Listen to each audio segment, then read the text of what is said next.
तो दोस्तों आज की इस वीडियो में हम लोग बात करेंगे MHD 1 का जो चैप्टर नंबर 1 है। ठीक है, मैं आप लोगों को बता दूं चैप्टर नंबर 1 है। इसी के जो इम्पोर्टेंट क्वेश्चन है जो कि सीरियल वाइज बहुत सारे स्टूडेंट्स ने कमेंट किया था कि सर सीरियल वाइज चैप्टर का क्वेश्चन आंसर अपलोड कर दीजिए। तो पहले ही एक और मतलब क्वेश्चन आंसर जो है अपलोडिंग चल रही है, बाकी सारे जो क्वेश्चन आंसर है वो हो जाएंगे। और पहले वाले एक दो और चैप्टर है, मतलब जो क्वेश्चन आंसर है वो ऑलरेडी अपलोड कर दिए गए हैं। तो आप लोग जाकर MHD 1 का जो प्लेलिस्ट है उसमें जाकर सारी चीज़ें आप लोग देख सकते हैं। तो आज का हमारा प्रश्न है, पृथ्वीराज रासों की प्रामाणिकता और अप्रामाणिकता से जुड़े विभिन्न मुद्दों का विश्लेषण कीजिए।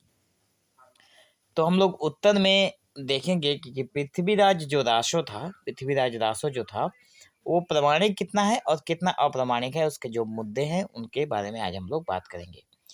तो उत्तर में लिखेंगे कि पृथ्वीराज रासो की ऐतिहासिक प्रामाणिकता को लेकर लंबे समय से विवाद चल रहा है।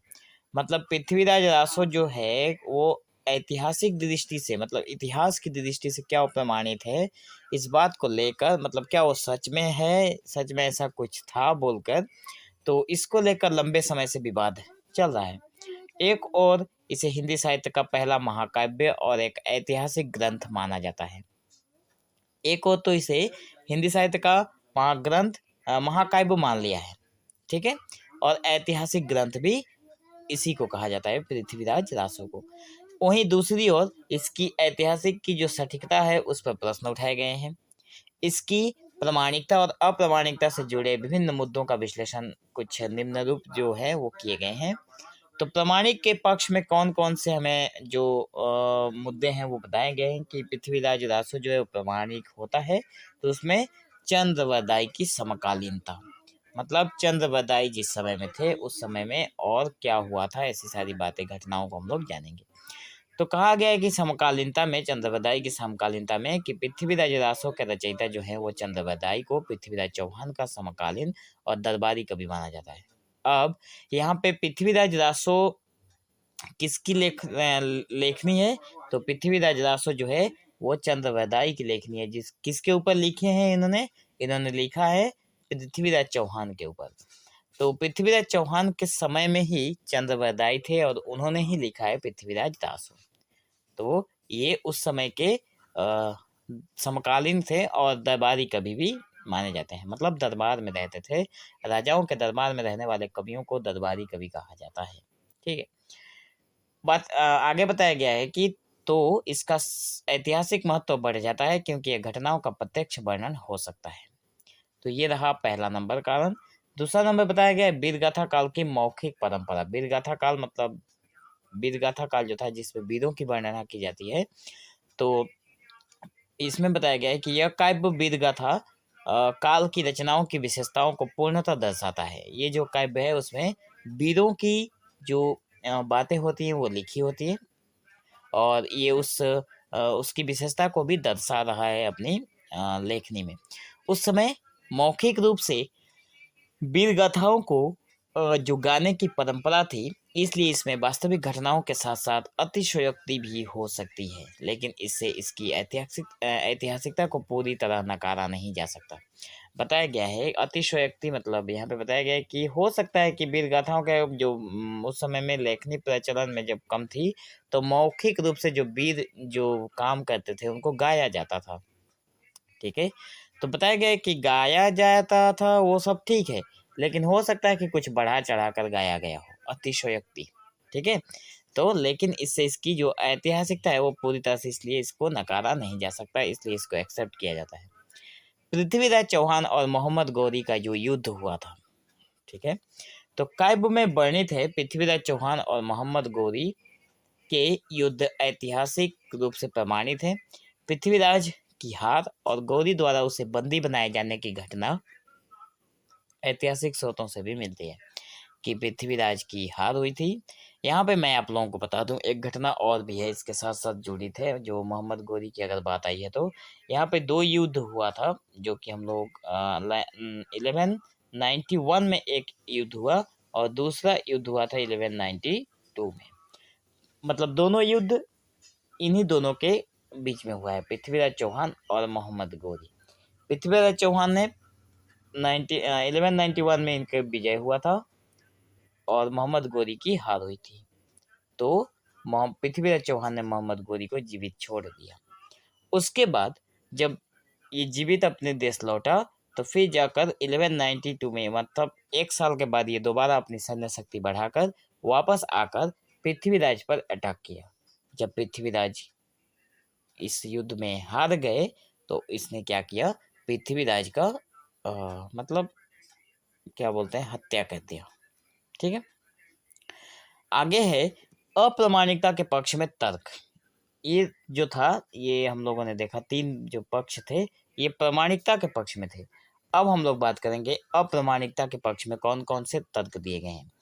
पहला नंबर दिया गया है कि 16वीं शताब्दी में विस्तारित संस्करण, मतलब ऐतिहासिक रूप से सबसे बड़ा विवाद इस बात पर है कि पृथ्वीराज रासो का विस्तृत संस्मरण 16वीं शताब्दी में तैयार हुआ। मतलब संस्मरण का मतलब हो गया जिसमें पृथ्वीराज रासो के बारे में बताया गया है। तो संस्मरण मतलब एक एक अध्याय मान लीजिए। तो पृथ्वीराज रासो जो है वो बताया जा रहा है कि 16वीं शताब्दी में इसका पूरी रूप से संस्मरण तैयार हुआ। संस्करण मतलब सॉरी, यह पृथ्वीराज चौहान के समय 12वीं शताब्दी से लगभग 400 साल बाद की बात है। तो विद्वानों का मानना है कि इस दौरान इसमें कई कल्पित घटनाएं जोड़ी गई।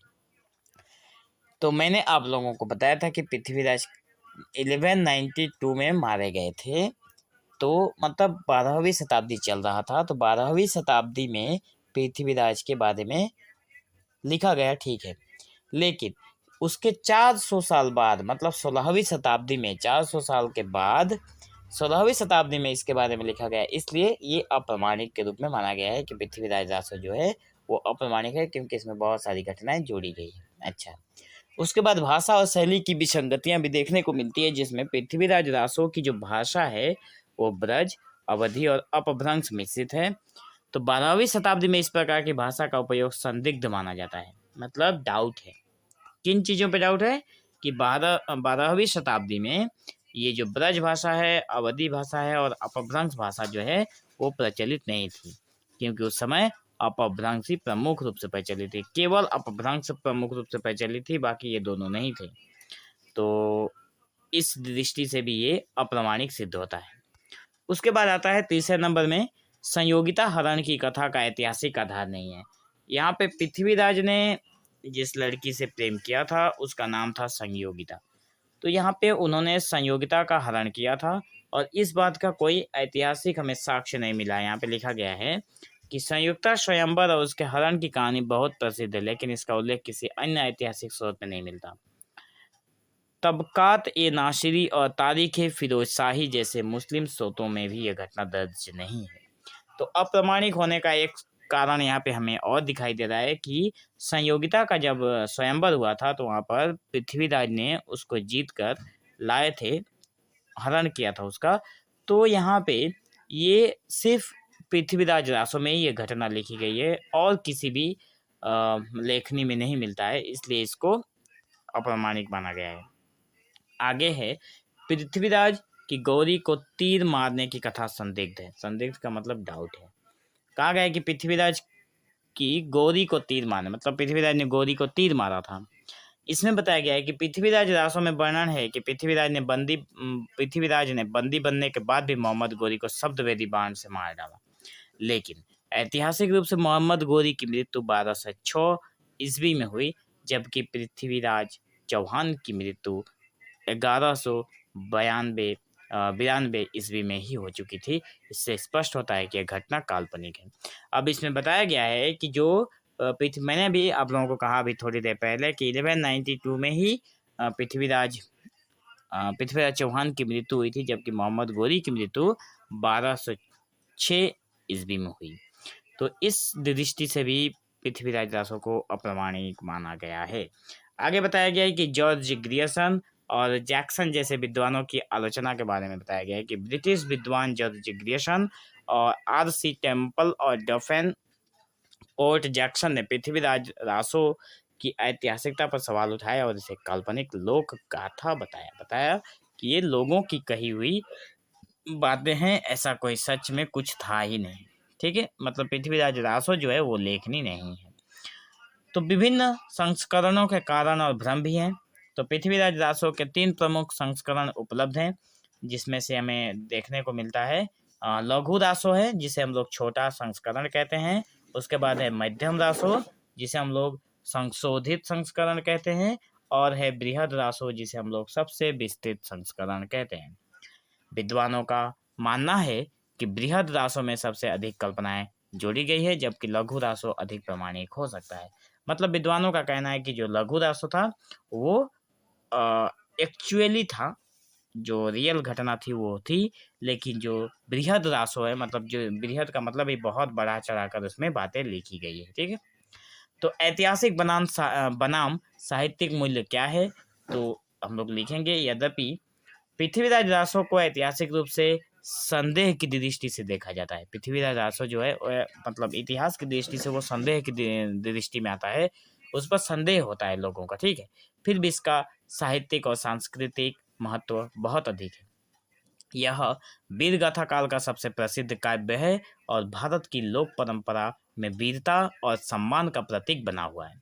तो निष्कर्ष के तौर पर हम लोग यही बोलेंगे कि पृथ्वीराज रासो की ऐतिहासिक प्रामाणिकता संदिग्ध है, क्योंकि इसमें अतिशयोक्तिपूर्ण घटनाएं, भाषा की असंगतियां और बाद के परिवर्धन देखे जाते हैं। परिवर्तन होगा, सॉरी यहाँ पे परिवर्धन है, टाइपिंग मिस्टेक, परिवर्तन होगा। ठीक है, हालांकि यह हिंदी वीरगाथा काव्य का एक अनमोल ग्रंथ है, जिसने भारतीय इतिहास और संस्कृति में वीरता और स्वाभिमान की भावना को जीवित रखा है।